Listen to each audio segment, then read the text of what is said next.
လူနှစ်ယောက်ကဘွဲရတယ်အလုပ်တူတယ်တနေ့တည်းအလုပ်ဝင်တယ်ဒါမင်းတို့လုပ်ငန်းနဲ့ပတ်သက်တာစဉ်းစားတာလေးမှတ်ထားအဲ့တော့ဝင်တဲ့အခါကျတော့ तू ကဘာပြောလဲပြောရင်3လလောက်6လလောက်တစ်နှစ်လောက်နေတဲ့အခါကျတော့ဒါလူတွေလက်ချဘူးပြီးသားပါတယောက်ကိုထားစာတိုးပေးလိုက်တယ်ယာရုတိုးပေးတယ်အဲ့မှာအထူးတူဝင်တဲ့ကောင်ကကျွန်တော်ဘွဲလဲတူတယ်လာစာလဲတူတယ်လှုပ်တယ်လဲတူတယ်ဘာဖြစ်လို့သူ့ကိုတိုးပေးတယ်လဲကျွန်တော်ကဘာတွေများလျှော့လို့လဲအဲ့တော့ तू မနာလို့ဖြစ်တဲ့ယာရုတိုးတဲ့တင်ငယ်ချင်းကမရောက်သေးဘူးအဲ့ဒီကောင်ကမန်နေဂျာအုပ်ချုပ်သူနဲ့လာတွေ့တဲ့အခါကျအဲ့လိုဆိုရင်ရော့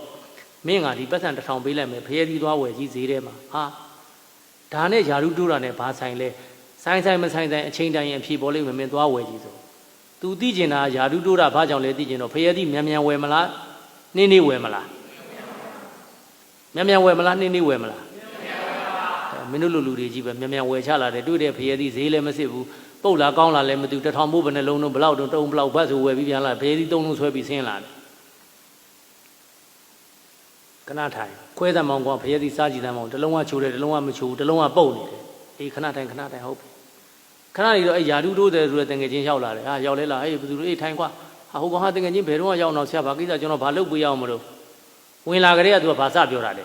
ကျွန်တော်ဘာလုပ်ပေးရမလဲတငယ်ချင်းဘယ်ချင်းကရောက်နေလဲဟုတ်ကဲ့ပါဆရာ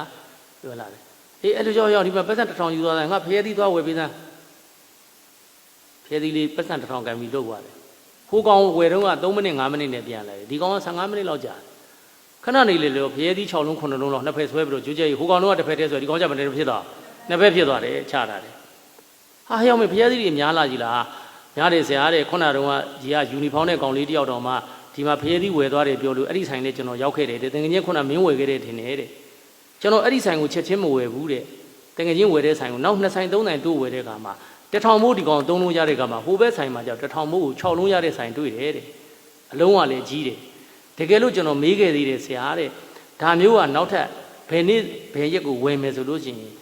နောက်ထပ်ဆိုရင်ဖရဲသီးကားဝယ်မယ်ဆိုဝင်တဲ့နေ့ကျရင်ဒီတဲ့ဈေးက9လုံးရနိုင်သေးတယ်အများကြီးပဲသူတင်ပြလာတာတွေက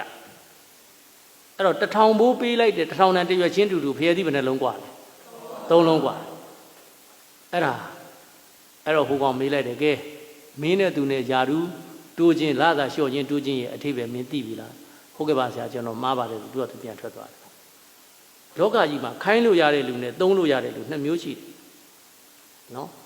ခိုင်းလို့ရတဲ့လူဆိုတာခိုင်းတာပဲလုပ်တာသုံးလို့ရတဲ့လူဆိုတာအဲ့ခိုင်းတာအပြင်ကိုပို့ပြီးတော့တွေးတော့ကြံစားပြီးတော့တိုးတက်အောင်လုပ်နိုင်တယ်အဲ့တော့ကိုလုပ်ငန်းထဲမှာခိုင်းတာပဲလုပ်တဲ့လူမဟုတ်ဘဲနဲ့အသုံးတဲ့တဲ့လူအသုံးကျတဲ့လူဖြစ်အောင်မလို့ကြိုးစား